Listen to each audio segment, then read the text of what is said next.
Adani Stalin secret meeting ஒன்னு 2 நாளுக்கு முன்பு நேஷனல் ட்ரெண்டிங். அதானி எனக்கு நான் மாமனா மச்சானா?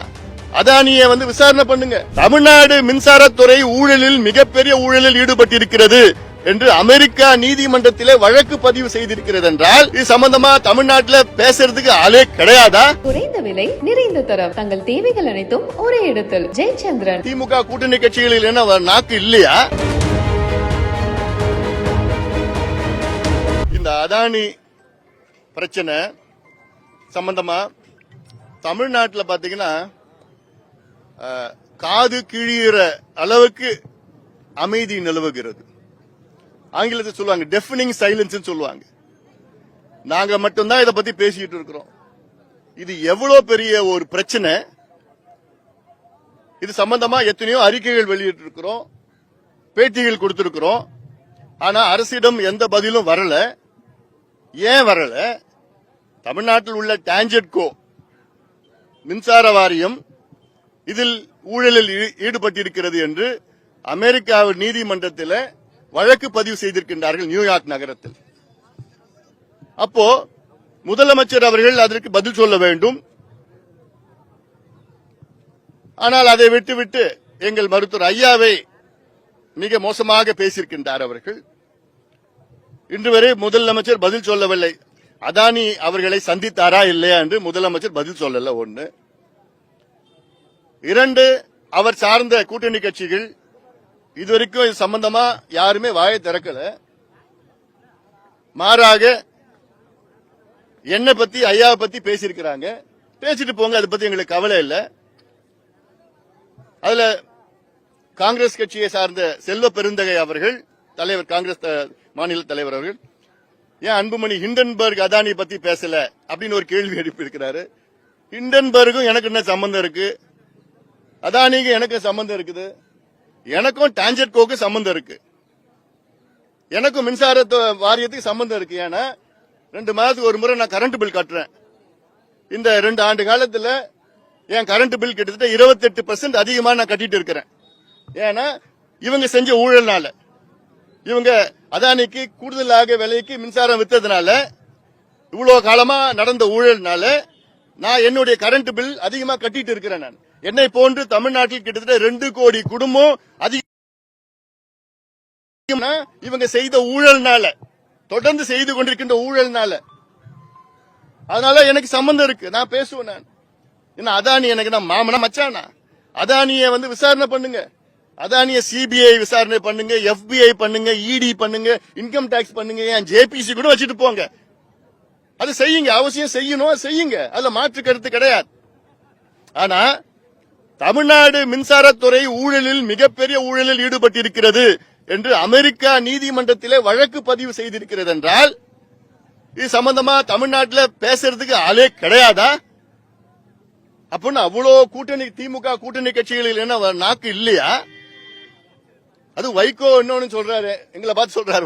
வைகோ தமிழ்நாட்டில் ஒரு மூத்த அரசியல் தலைவர். அவர் மேல நான் அதிக அளவில் மதிப்பு வச்சிருக்கிறேன். முதலமைச்சர் ஒரு மூத்த அரசியல் தலைவர் மருத்துவர் ஐயாவை இழிவுபடுத்தியிருக்கின்றார். அதை பற்றி வைகோ அவர்கள் ஒரு வார்த்தை கூட பேசல. ஆனா அதானி மோடி அப்படின்னு சொல்லிட்டு இருக்கிறார். அது விசாரணை பண்ணுங்க, எங்களுக்கு கவலையே கிடையாது. எங்களுக்கு என்ன இருக்குதா? விசாரணை நிச்சயமா பண்ணுங்க. ஆனா அதே நேரத்தில் அதானி ஸ்டாலினையும் விசாரணை பண்ணணும். அதானி ஸ்டாலின் சீக்ரெட் மீட்டிங் ஒன்னு 2 நாளுக்கு முன்பு நேஷனல் ட்ரெண்டிங். இது தேசிய லெவலில் நம்பர் 1 ட்ரெண்டிங். நேஷனல் லெவல்ல 1,17,000 ட்வீட் வந்தது. 5 கோடி மக்கள் பார்த்தாங்க. அத அப்படிப்பட்ட நேஷனல் ட்ரெண்டிங்ல ஒரு சின்ன செய்தி கூட வரல. ஊடகத்தில் ஒரு சின்ன செய்தி கூட வரல. அப்ப என்ன இதெல்லாம்? இன்னைக்கு எதிர்கட்சி தலைவர் எவ்வளவு பெரிய ஒரு ஊழல் குற்றச்சாட்டு, எதிர்கட்சி தலைவர் ஏன் அதை பத்தி பேச மாட்டாரு? ஏன் மத்த எந்த கட்சியும் ஏன் பேச மாட்டீங்க? அது என்ன காரணம் எனக்கு புரியல. நாங்க மட்டும் தான் பேசிட்டு இருக்கிறோம். அது சம்பந்தமா எவ்வளவு பெரிய ஊழல் நடக்குது. இதனால 2 கோடி குடும்பம் தமிழ்நாட்டில் பாதித்து இருக்கிறது. இதனால மின்சாரத்துறை தொடர்ந்து நட்டத்தில் இயங்கிட்டு இருக்குது. இந்த 2 ஆண்டு காலத்தில் 3 முறை மின் கட்டணத்தை உயர்த்தியிருக்கின்றார்கள். இது உங்களுக்கு மக்களுக்கு நேரடி தொடர்பு இருக்கிறது. இந்த பிரச்சனைக்கு. ஆனாலும் தமிழ்நாட்டில் எந்த கட்சியும் அதானியை பத்தி பேச மாட்டாங்க. இது வந்து deafening silence of Adani issue in Tamil Nadu. இது வந்து மக்கள் பார்த்துக் கொண்டிருக்கின்றார்கள். செந்தில் பாலாஜி வெளியில வந்தது வந்து அமைச்சராயிட்ட தொடர்ந்து, ஆனா அதனுடைய சாட்சியங்கள் வந்து சாட்சியம் அளிப்பதில் வந்து பயப்படுறாங்க, அச்சப்படுறாங்க மாதிரி. ஆமா, இன்னைக்கு வந்து உச்சநீதிமன்றத்தில் செந்தில் பாலாஜி அவர்களை எதிர்த்து, அவர்களுக்கு பிணை கொடுத்ததை எதிர்த்து ஒரு வழக்கு வந்தது. உச்சநீதிமன்றத்தில் வந்தது. நீதிபதிகள் பிணை கொடுத்தது தப்பு கிடையாது, ஆனால் பிணையில் வந்து அடுத்த நாள் செந்தில் பாலாஜி அமைச்சரானது எங்களுக்கெல்லாம் ஆச்சரியம் அளிக்கிறது என்று நீதிபதிகள் சொல்லியிருக்கின்றார்கள். இவர் அமைச்சரா வந்த பிறகு சாட்சியங்களை அவர்களை அச்சுறுத்துவார் என்று எங்களுக்கு பயம் இருக்கிறது என்று நீதிபதிகள் சொல்லியிருக்கின்றார்கள். இது ஜனநாயகம் கிடையாது என்றும் நீதிபதிகள் சொல்லியிருக்கின்றார்கள். வருகின்ற 13ஆம் தேதி இந்த வழக்கை தள்ளி வைத்திருக்கின்றார்கள். நிச்சயமாக அன்று தீர்ப்பு வரும். இதைத்தான் நாங்கள் தொடர்ந்து சொல்லியிருக்கின்றோம். ஆனால் முதலமைச்சர் அவர்கள் செந்தில் பாலாஜியை ஏதோ தியாகி, சுதந்திர போராட்ட தியாகி போன்று நடத்தி கொண்டிருக்கின்றார்கள். என்ன தியாகி அவர்? 1.5 ஆண்டு காலமாக ஊழல் குற்றச்சாட்டுக்காக ஜெயிலுக்கு போயிருக்கிறாரு. அவர் வந்த உடனே அவருக்கு அமைச்சர் பதவி, அதுக்கு 2 துறை இலாக்கா, மின்சாரத்துறையும் சரி, கலால் துறையும் சரி. அப்போ என்ன நடக்குது? அப்போ என்ன ஆட்சி நடக்குது?